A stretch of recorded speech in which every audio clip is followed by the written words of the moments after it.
dignidad, darle a la menstruación la dignidad y el valor que se perdió y quitar esos tabúes tan importantes. Mi nombre es Alejandra Galofre, yo soy médico de la Universidad de La Sabana, especialista en ginecología y obstetricia de la Universidad de La Sabana.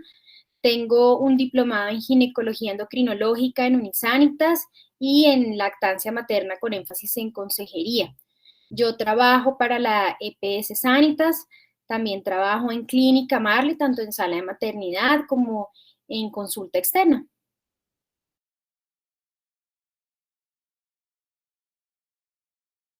Entonces, la menstruación es un proceso fisiológico que ocurre en todas las mujeres, en el que el cuerpo tiene como, se prepara para una fecundación, fecundación.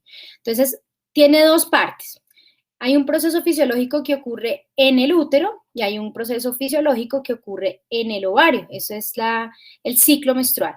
Cada mes en el ovario ocurren varias cosas. El ovario cada mes recluta unos folículos que tiene el ovario ahí guardados desde que nosotras las mujeres nacemos, recluta unos folículos y los empieza a madurar con la ayuda de las hormonas, de los estrógenos, y el folículo que más haya crecido, el que esté mucho más bonito, hacia la mitad del ciclo menstrual, es el que el ovario ovula. De esa misma forma, al mismo tiempo, el útero se está preparando también para una posible fecundación. Entonces, dentro del útero hay una glándula que se llama la glándula del endometrio. Esa glándula del endometrio, con esas mismas hormonas, que son los estrógenos, empieza a crecer para que sea como un tapetico completamente diseñado para que si ese óvulo que se expulsa entre el día 12 y 16 del ciclo menstrual llega a ser fecundado por un espermatozoide, pueda implantarse de forma adecuada dentro del útero. Si no ocurre esa implantación, ese tapetico, que es la glándula del endometrio, finalmente se descama y ocurre el proceso de la menstruación.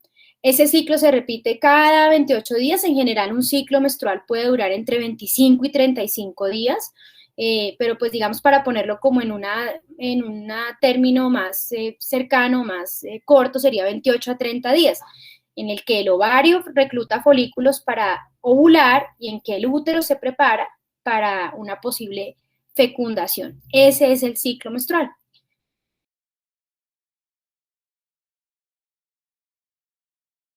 Eso está comandado por unas glándulas en el cerebro, la hipófisis, que le manda biológicamente unas señales al ovario de que mes a mes, con las hormonas, como te dije, la FSH y la LH, van a ir al ovario y van a coger y reclutar esos folículos, madurar ese folículo y ovular. Y lo mismo, esas hormonas van a comandar a que el endometrio, la glándula del endometrio, crezca y que si no ocurre la fecundación, entonces se descame ese endometrio que no creció, que eso es lo que se llama la menstruación, ¿sí? Eso es lo que, digamos, fisiológicamente pasa.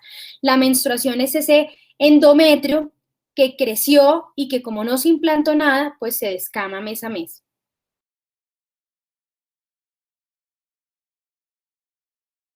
No es que siempre la menstruación tenga unas afectaciones emocionales. Algunas mujeres normalmente pueden presentar algunos cambios en el estado del ánimo antes del periodo menstrual, eso se llama el síndrome premenstrual, o durante el periodo menstrual, pero son cosas muy leves. Cuando esto es patológico, por ejemplo, o cuando afecta la calidad de vida de la mujer, por ejemplo, pacientes que tienen un trastorno depresivo antes de que les llegue la menstruación o que son cosas que les afecta, que no pueden ir a trabajar, esto ya no es algo fisiológico, sino aquí ya las pacientes deben consultar para que sean tratadas. Digamos que algunas pacientes pueden sentir de forma normal hipersensibilidad en los senos antes de que les llegue la menstruación, pueden sentir cambios en el estado del ánimo, como sentirse un poquito más como cansadas o que no, lo que les cuesta trabajo concentrarse, pero una cosa que no afecte la calidad de vida, porque si eso afecta tu funcionamiento, eso ya no es normal. Digamos que uno no puede decir o normalizar que cuando tú tengas la regla, entonces tú no te tú ya estás deprimida porque tienes la regla y la regla siempre da depresión. No, ¿sí? La regla es un proceso fisiológico, el sangrado menstrual es un proceso fisiológico y no debe afectar tu calidad de vida.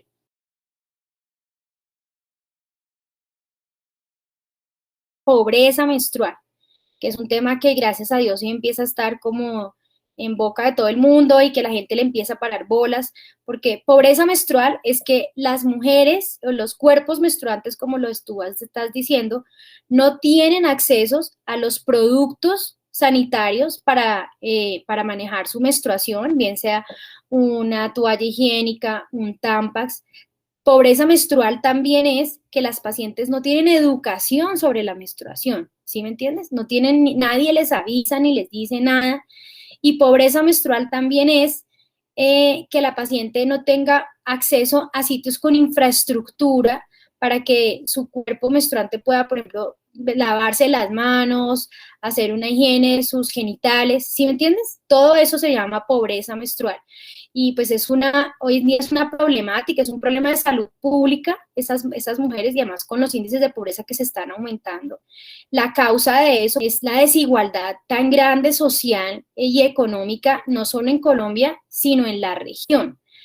Entonces, lo que han dicho, lo que se ha demostrado en los estudios es que una mujer en promedio, no sé si lo has leído, se puede gastar al mes entre $2 y $4 en comprar productos sanitarios, pero que eso se viene traduciendo al año en casi $40, $50 en productos sanitarios y que eso vienen siendo 150,000 o 200,000 pesos al año mensual.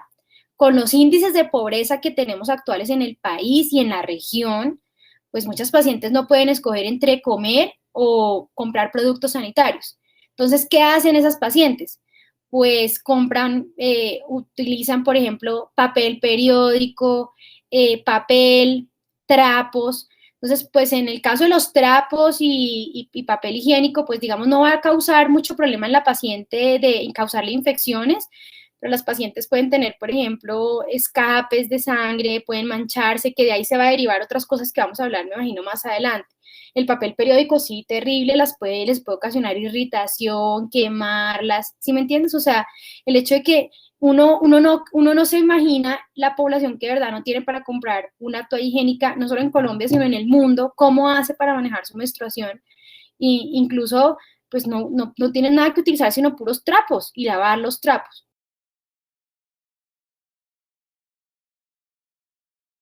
Creer que la menstruación es algo sucio. Primero que todo, la menstruación no es algo sucio.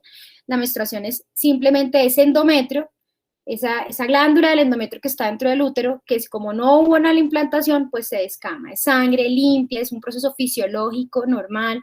La menstruación habla de que una mujer menstruante es una mujer saludable. Si uno le entrega ese mensaje a la paciente, o sea, si usted está menstruando es una mujer saludable, menstruar significa que usted está muy bien, entonces ya le cambia uno el contexto. Si uno habla de que la menstruación es algo sucio, entonces la paciente se esconde, incluso, no sé si has oído un tabú de que la sangre menstrual contamina el agua.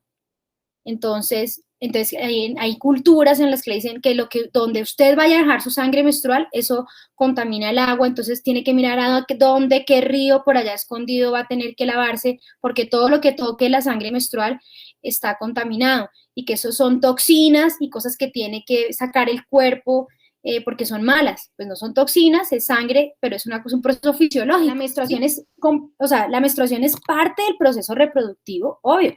Si no tenemos el sangrado menstrual, pues no vamos a poder, si no tenemos ese ciclo, esa es la forma como el cuerpo se prepara para ser mamás, pero no tiene nada que ver ni con la sexualidad, no tiene nada que ver con otros temas. Es simplemente un ciclo que ocurre mes a mes para que la mujer pueda quedar en embarazo y que lo hace el cuerpo y lo del cual es el cuerpo de las mujeres y de los animales, ¿sí me entiendes? O sea, es una cosa fisiológica.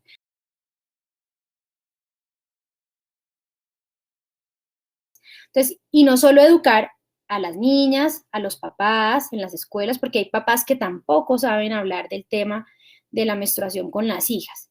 Ese es otro tema, ¿no? Esa es otra parte esa otra problemática que es interesante. Y de cualquier estrato social, a veces el papá nunca le habla a su hija que le va a llegar la menstruación. Y cuando la hija le llega la menstruación, imagínate, ella piensa, me enfermé, me voy a morir, tengo dolor y estoy sangrando, ¿qué voy a hacer? Imagínate el susto que se lleva una niña por eso.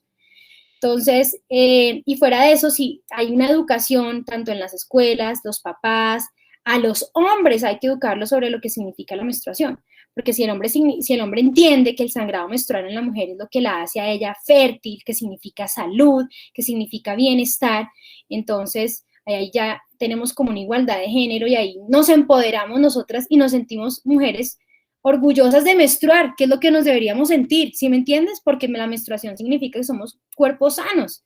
Ese es el mensaje que tocaría darle a todas las niñas desde chiquitas, a los papás que tienen hijas, entonces educar sobre qué es la menstruación a las niñas en el colegio y muchos años antes de que ocurra el sangrado menstrual o educarlas sobre la genitalidad.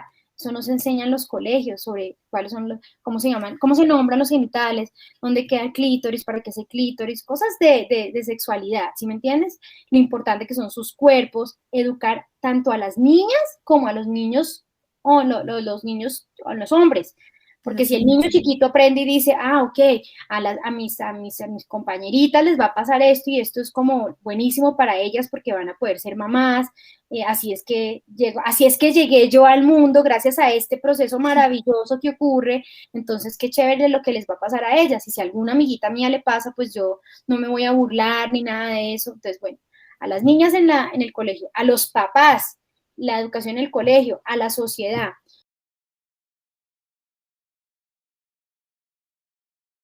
sobre una ley que va a salir en el Senado este año para entregar unos kits, sobre todo en esas poblaciones que no tienen acceso a todos esos productos sanitarios. Entonces es entregarle como unos kits de cosas ecoamigables, la copa menstrual, que gracias a Dios hoy la tenemos y que se puede reutilizar hasta 10 años.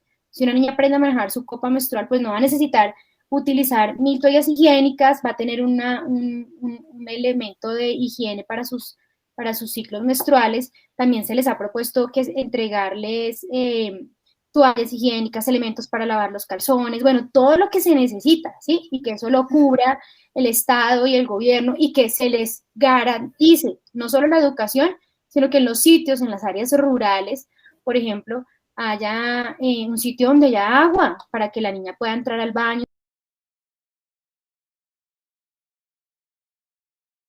Hay unas que dicen, a mí me va súper bien con tal toalla, con tal marca de toalla, a mí me va también muy bien con los Tampax.